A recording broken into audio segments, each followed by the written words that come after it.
Buenas tardes, me encuentro desarrollando un manual del modelo lógico matemático aplicado al derecho procesal penal con la coautora Dulce María Cholaltenco García. Este manual está diseñado para verificar y comprobar procesos en el derecho procesal penal, es decir, determinar el delito, quién es el responsable y su consecuencia, que es la pena. Se toman en consideración dos autores principalmente, pero son más, que es Karl Popper y Ludwig Wittgenstein. El primero un filósofo de la ciencia y el segundo un filósofo de la lógica y del lenguaje. El primero dice que la ciencia es el método de conjeturas audaces seguidas de intentos rigurosos por refutarlas.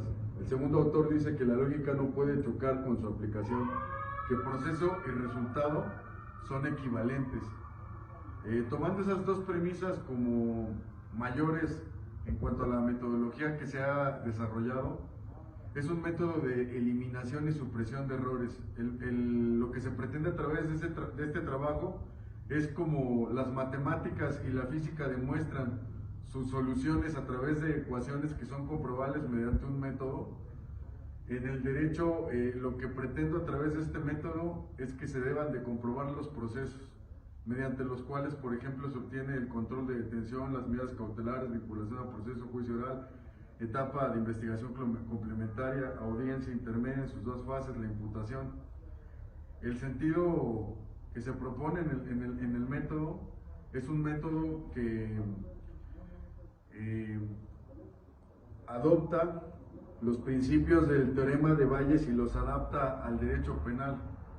El fenómeno delictivo, además de ser una conducta típica, antijurídica y culpable, es un fenómeno de ocurrencia, ya que no ocurre varias veces como ocurre en la probabilidad de frecuencia.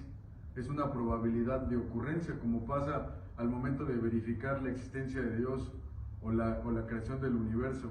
El teorema de Bayes nos va a servir como un criterio orientador para que el fenómeno a verificar se le sujete a condiciones de rigor, requisitos mediante los cuales, en caso de que no exista alguno de los determinados en la fórmula, no será posible la actualización de la circunstancia que se va a verificar. Entonces, en el libro van a encontrar diversas fórmulas, desde la imputación hasta el juicio oral, mediante las cuales vamos a verificar procesos. Decía que el delito es un fenómeno de ocurrencia, ya que al Ministerio Público no le consta el hecho, él lo reconstruye a través de proposiciones de los hechos, a través de pruebas, mediante las cuales va a verificar si existió un delito y quién es el responsable. Y al recrear esa realidad, se hace a través del lenguaje. El lenguaje, en palabras de Slavoj Žižek, que es un filósofo, dice que es una paradoja, que la mente es una máquina de simbolización, y que existen muchos sesgos, sendos errores y sesgos derivados de que cuando el Ministerio Público recrea esa realidad, la hace a través de testigos o peritos. En el primero de los casos, los testigos van a cometer muchos errores de lenguaje. Ludwig Wittgenstein dice que no se han solucionado los problemas de la filosofía porque no se han solucionado los problemas del lenguaje. Y mi postura en ese sentido es que también en el derecho no se han solucionado los problemas del lenguaje al recrear en proposiciones de los hechos lo que ve un testigo. Ya hay criterios y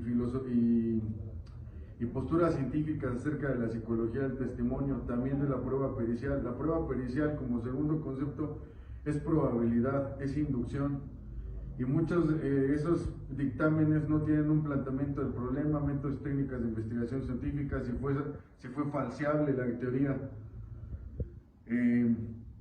y no tiene también métodos de comprobación. La ciencia no es absoluta, la ciencia de hoy se construye sobre la ciencia de ayer, por lo cual al momento de verificar una sentencia, por ejemplo en el caso de juicio oral, tendremos la sentencia que condena y abajo tendremos sus criterios de rigor, como el 402, que no exista duda razonable. Esta no debe ser psicológica, debe ser del tipo lógica, que no se actualice en causa de atipicidad, justificación y culpabilidad, que exista una valoración del tipo del 265 y 359 del Código Nacional, es decir, primero que sea individual, atento al principio de culpabilidad, y después conjunto, armónico, integral, de manera que cuando se haga valoración de la prueba no choquen las pruebas, métodos y técnicas de investigación científica, metalógicas, metaciencias, que la prueba no sea obtenida o producida o reproducida, admitida o desagradada, violando derechos humanos.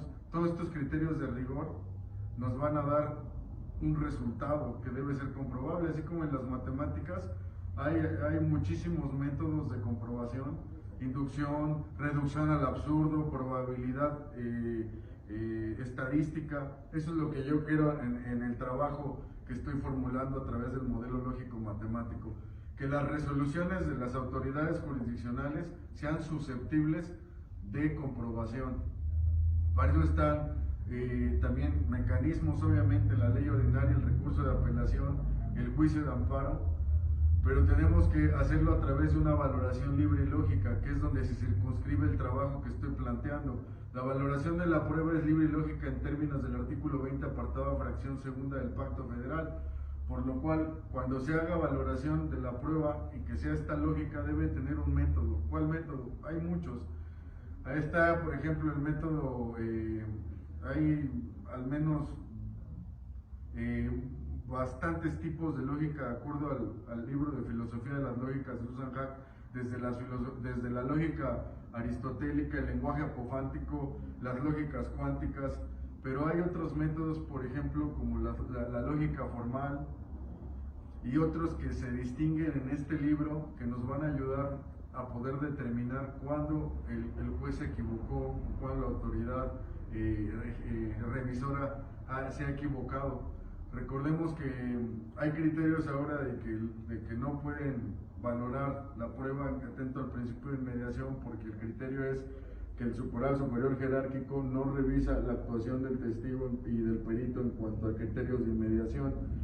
Entonces lo que tendrá que hacer es verificar si el método utilizado para llegar a esas conclusiones es el correcto, porque no se verifica en sí la resolución, sino el método para llegar a esa conclusión.